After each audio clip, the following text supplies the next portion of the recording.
Hello everyone and welcome back to the channel. My name is Shubham and today in this video we will discuss about what government needs to do in order to make an AES adoption fast. So AES stands for autonomous vehicle, connected vehicle, electric vehicle and shared vehicle.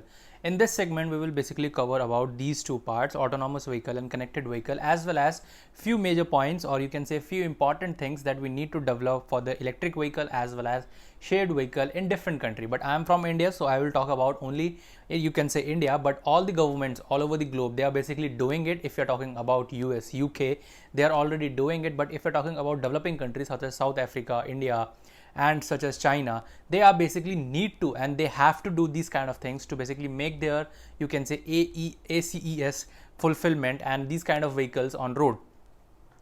So the first thing that we will talk about in this segment is about the policies. The first thing that they need to cover is the data protection rules and regulation. Data protection is one of the most important players, or you can say it's one of the most important thing that government needs to imply, because these kind of vehicles, autonomous vehicle, connected vehicle, electric vehicle and shared vehicle, they are going to generate a lot of amount of data that are personal to the consumer, that are personal to the vehicles and that are personal to all over the person, those who are living surrounding to that vehicle. So these kind of things need to be protected and make sure that these kind of data are not going to any, you can say, black market, or not going to any kind of hacker that can basically misuse these kind of data. So government need to make sure that automotive industries are using this data in a right form and they're using it for themselves. They are not using it for, you can say, consumer market or to produce or to sell these kind of data to different, you can say, platforms. So because these kind of things will basically hamper the privacy as well as hamper the comfort of the consumer and the person around that vehicle. Second thing is the development of new infrastructure. As we all know that autonomous vehicle, connected vehicle, electric vehicles and shared vehicle, these kind of vehicles need to have a great amount of, you can say, infrastructure development so that they can basically communicate with all the surroundings. If you're talking about India, which is a developing country, and if you're comparing it with the US, which is a developed country, you can see there is a huge change in infrastructure. We have, you can say, we don't have proper amount of landmarks. You can say we don't have proper amount of markings on road. But as compared to in USA, there are several cities which don't have, but majority of states, majority of cities, they have well labeled mark, well labeled paths, and they have a special path for autonomous vehicle as well as connected vehicles. Third thing that the government need to do is to basically collaborate with all the OEMs as well as all the industrialists to basically produce or to test these kind of vehicles on road. So these kind of vehicles need to be tested and government needs to approve these kind of projects so that the OEMs and industries can basically produce and they can basically test these kind of data, so that when they are putting this vehicle on road and when they are putting this to the customer, they can basically know what are the challenges and how they can basically overcome, and what would be the disadvantage if customers does not have any control on the vehicle.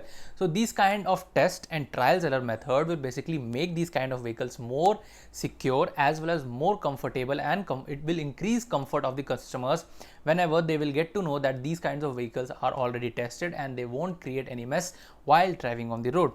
Fourth one is the work on fast and cheap connectivity.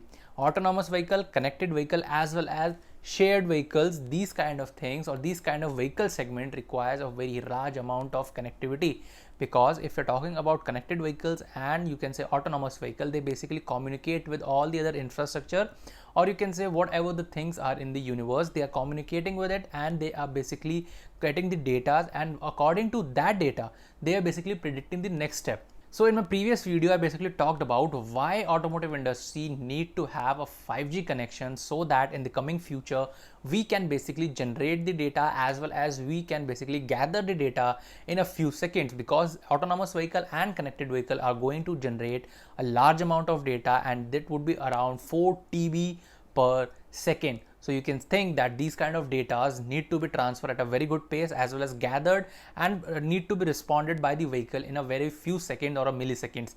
So these kind of things will require fast data as well as If these datas are expensive, the customer will not produce, or they will basically not able to purchase these kind of vehicles. So to make this vehicle fulfill and to make this segment of cars to be more stronger in the market, we need to have a cheap as well as fast internet connectivity. Fifth one and the last one is the encouraging local OEMs. So if you're talking about OEMs, OEM stands for original equipment manufacturers, and if you're talking about self-driving cars, autonomous vehicles, and you can say electric vehicles as well as shared vehicle in India, if you're talking about especially, they are basically growing at a very good pace. There are several startups as well as there are several companies that have already built their startup, or you can say already built their connection outside the India. They are basically coming to India and getting into the shared vehicle businesses. But if you're talking about connected vehicle, electric vehicle as well as autonomous vehicle, we need to have a local OEM support. We need to support these kind of OEMs to produce these kind of things, because the majority players that we are talking about in electric vehicle, autonomous vehicle and connected vehicle, they all are foreign companies. And if you're talking about made in India projects, or if you're talking about Atmanirbhar projects, we need to encourage our local OEMs as well as the community to build these kind of objects or to build these kind of things in India. And government need to basically give them some kind of incentives, or you can say some kind of freedom to basically produce this kind of support to these kind of OEMs to produce these kind of vehicles, because they are future. And if we are importing these kind of things, it would be hard, or you can say it would be more expensive for the common people to reach these kind of platform and to enjoy these kind of segments of vehicle. So I hope you enjoyed this video and you get to know what basically government needs to do in order to produce ACES kind of vehicles. So if you like this video, feel free to like this video. It's free of cost, and please subscribe to this channel. It's again free of cost, no charges, and press the bell icon. And if you have any kind of question, feel free to comment down below. I will answer all the question, all the queries within the few seconds of your posting your questions and within a day. So I hope you enjoyed this video. Until then, peace.